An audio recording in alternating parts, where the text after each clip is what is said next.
आणि त्याच्यामध्ये ना टायमरचा काय प्रोग्राम घेतला होता तसंच हा टायमरचा प्रोग्राम. त्याच्यामध्ये फक्त तुम्हाला 2 किलोहर्ट्झ फ्रिक्वेन्सी सिग्नल जनरेट करायचे. तर आपण इथे काय केलं आधी तुम्हाला माहिती टाइम आणि फ्रिक्वेन्सी एकमेकांना रेसिप्रोकल आहे. त्याच्यामुळे आपल्याला त्याला फ्रिक्वेन्सी समजत नाही, त्याला टाइम काउंट समजतं. आपण काय केला हा टाइम कन्वर्ट केला म्हणजे फ्रिक्वेन्सी टाइम मध्ये कन्वर्ट केली by formula t is equal to 1 upon f. 1 upon f he value आहे तुमची 509 मिलीसेकंद. आता आपल्याला क्रिस्टल फ्रिक्वेन्सी दिली. क्रिस्टल फ्रिक्वेन्सी म्हणजे काय? एक ऑपरेशन परफॉर्म करण्यासाठी त्याला मिनिमम एवढी फ्रिक्वेन्सी लागते. ठीक आहे. आपण त्याचा पण टाइम पिरियड काढला. आता इथे काय केलं बघा 1 upon t 1 upon f आणि हे 12 का घेतलाय की each and every operation require 12 cycles.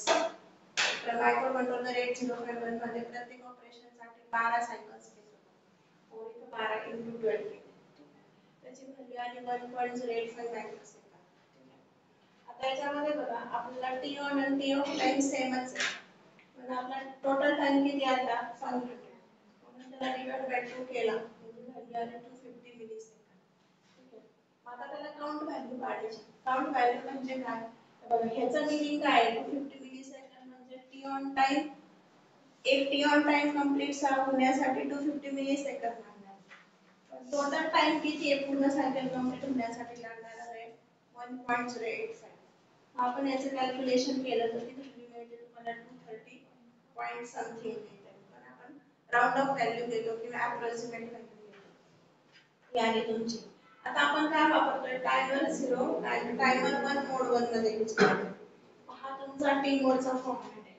त्याच्यामध्ये बघा 0 0 0 1 म्हणजे हा जो पोर्शन आहे हा कसला टायमर 1 चा आहे. हा पोर्शन कसा आहे तुमचा टायमर 0 चा आहे. आपला टायमर 0 मोड 1 मध्ये यूज होतोय. मग आता इथे डाटा काय आला 0 0 0 1 आणि तो आपण वापरतच नाही म्हणून तो काय झाला 0 झाला. आपण 4 चे ग्रुप करतो बायनरी नंबर सिस्टमचे. म्हणून हा 0 0 0 1 म्हणजे हा एक 1 झाला आणि तो पूर्ण काय झाला तुमचा 0 म्हणून टी मोडचा डाटा काय तयार झाला 1 0. ठीक आहे. आता त्याच्यामध्ये आता हा पण 16 बिट टाइमर आहे. टायमर मोड 1 हा तुमचा 16 बिट टाइमर आहे. म्हणून आपण 2:16 घेतला.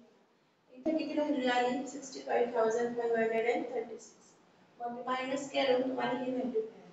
आता तुम्ही कॅल्सी वर डायरेक्ट करू शकता हेक्स व्हॅल्यू कन्वर्ट कारण मॅन्युअली जर करत बसला तर इट टेक्स मोर टाइम. आणि तुम्हाला इम्पॉर्टंट काय आहे तुम्हाला हे इम्पॉर्टंट नाही की how to convert hex value. फक्त कसं पाहिजे तुम्हाला दिलेला डेसिमल व्हॅल्यू तुम्हाला एक्स मध्ये कन्वर्ट करायचं. तर कॅल्सी वर प्रोव्हिजन आहे ते तुम्ही कॅल्सी थ्रू करू शकता डायरेक्ट FF1A. आता याच्यामधला 1A हा तुमचा लोअर बाइट झाला, FF हा तुमचा हायर बाइट झाला. आता बघा आपण काय केलं पहिल्यांदा तुम्हाला कोणता डाटा द्यावा लागतो टी मोडला. आपण #10 म्हणजे इमिजिएट डाटा कोणाला दिला आपण टी मोडला दिला. ठीक आहे.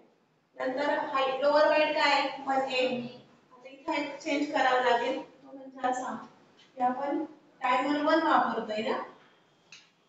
इथं काय टायमर 1 म्हणजे lower byte of timer 1 lower higher byte of timer 1.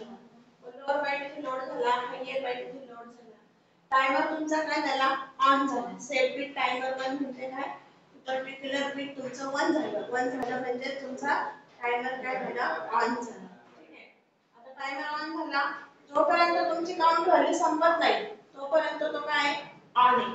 जेव्हा तो टायमर काउंटिंग संपेल त्यावेळेस तो काय होईल सेट होईल. हा जेव्हा तो सेट होईल त्यावेळेस टायमर काय होईल ऑफ होईल. तर हा काय झाला 0 झाला. मग आता आपलं आउटपुट कुठे कशाच्या अक्रॉस घ्यायला सांगितले पोर्ट 1 च्या बिट नंबर 3 ला. म्हणून इथं CPL P1.3 चा अर्थ काय होता कॉम्प्लिमेंट. हा 1 आहे कॉम्प्लिमेंट काय होईल 0 परत 1 परत 0 परत 1 परत 0. सॉरी 0 चा 1 होणार 1 चा 0 दॅट इज अ कॉम्प्लिमेंट.